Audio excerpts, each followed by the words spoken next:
Shalom saudara, menjalani kehidupan sebagai orang percaya, seringkali kita diperhadapkan pada situasi yang tidak mengenakan, dan rasanya jika dipikirkan oleh akal pikiran manusia, hal itu mustahil untuk bisa kita lakukan dan lewati. Walaupun kita sudah menaati firman Tuhan, mendengarkan suara Tuhan, tapi terkadang kita masih mempertanyakan, apakah mungkin Tuhan tolong saya? Saya sudah taat, tapi kok saya belum melihat jawaban Tuhan? Pada Voice of Pentecost kali ini, kita akan belajar mengenai ketaatan di tengah kemustahilan. Kita akan belajar dari dua tokoh Alkitab yang diperhadapkan pada situasi yang sulit, kemudian mereka mendengar perintah Tuhan yang tidak masuk akal. Namun, mereka tetap taat akan suara Tuhan dan justru mereka mengalami kemenangan demi kemenangan. Yang pertama ialah Ishak. Dalam Kejadian 26 ayat 1-6, pada saat itu Ishak menghadapi bencana kelaparan di negerinya. Awalnya, Ishak berencana untuk mengikuti Abraham ayahnya untuk mengungsi ke Mesir. Tetapi, Tuhan menampakkan diri dan berfirman pada Ishak untuk tidak pergi dan tetap berdiam di negeri yang Tuhan suruh. Lalu, apa yang Ishak lakukan? Ishak memilih untuk taat akan suara Tuhan. Walaupun secara logika manusia, Ishak memikirkan, bagaimana mungkin bisa survive dengan tetap tinggal di negeri yang sedang dilanda bencana kelaparan? Bagaimana caranya Ishak dan keluarganya bisa bertahan hidup? Tetapi, karena Ishak menaati suara Tuhan, Tuhan menyertai dan memberkati Ishak. Bahkan dikatakan Ishak menjadi kaya, bahkan kian lama kian kaya, sehingga ia menjadi sangat kaya. Yang kedua, kita lihat Paulus. Dalam Kisah Para Rasul 16, tercatat 2 kali Tuhan mengalihkan pelayanan Paulus dan rekan-rekannya. Paulus bermaksud untuk memberitakan Injil ke daerah-daerah baru sesuai dengan panggilannya, yaitu kepada bangsa-bangsa non-Yahudi. Kok Tuhan menghalangi orang yang mau memberitakan Injil ya? Tentu tidak. Tuhan tidak menghalangi orang yang mau memberitakan Injil. Tuhan memiliki rencana lain yang lebih baik bagi Paulus dan rekan-rekannya. Melalui penglihatan seorang Makedonia, Tuhan menuntun Paulus untuk mengabarkan Injil ke daerah-daerah Makedonia. Paulus mengikuti tuntunan Tuhan itu, lalu bersama rekan-rekannya, Paulus mendirikan gereja-gereja di daerah Makedonia. Ishak dan Paulus mempunyai pilihan untuk tidak menaati suara Tuhan karena sepertinya tuntunan Tuhan itu tidak masuk akal. Namun, mereka memilih untuk tetap taat mendengar suara Tuhan walaupun mereka tidak mengerti apa yang Tuhan sedang rencanakan bagi mereka. Begitu pula dengan setiap kita. Terkadang dalam kondisi sulit, Tuhan menuntun kita untuk melakukan hal-hal yang justru tidak masuk akal. Kita pun diperhadapkan pada pilihan untuk tetap taat mendengar suara Tuhan atau tidak. Bagaimana supaya kita bisa mendengar dan taat mengikuti suara Tuhan? Ada 3 hal yang dapat kita lakukan. Pertama, intim dengan Tuhan.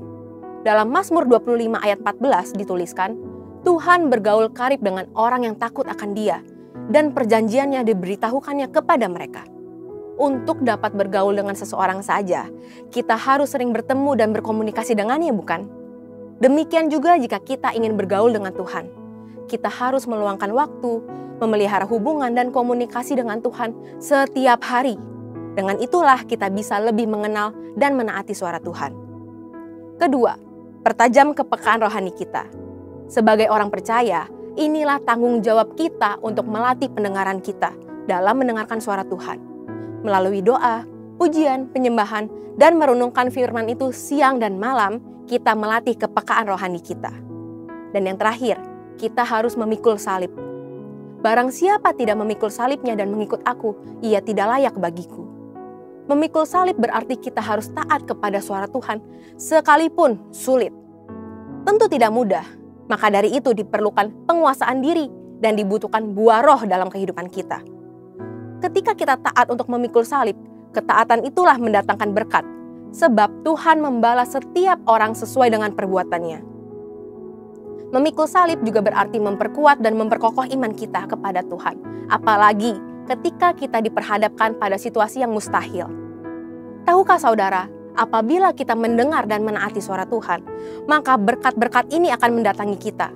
Berkat keberhasilan dan keberuntungan, tertulis dalam Ulangan 28 ayat 1-2. Berkat kekuatan dan perlindungan, tertulis dalam Matius 7 ayat 24-25. Dan keselamatan kekal, tertulis dalam Yohanes 10 ayat 27-28. Jadi saudara, untuk bisa taat di tengah kemustahilan, kita harus pahami dan percayai bahwa Tuhan memberikan rancangan terbaik bagi kita, yaitu rancangan damai sejahtera dan bukan rancangan kecelakaan untuk memberikan hari depan yang penuh dengan harapan.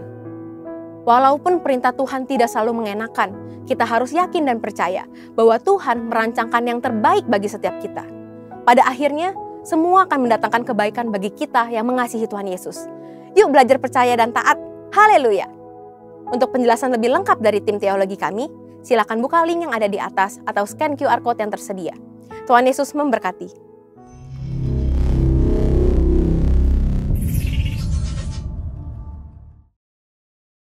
Hey Indonesia, it's Andy, Sam and Josh from Planet Shakers here, and we can't wait to be with you for Planet Shakers Abundance Tour. Friday, the 4th of July, we will be there at Central International Convention Centre in Bogor. It's going to be so amazing because the Planet Shakers band will be there and also Pastor Russell will be speaking. So you know, guys, it's going to be a move of God. So you want to come, you want to position yourself because your miracle is in the making.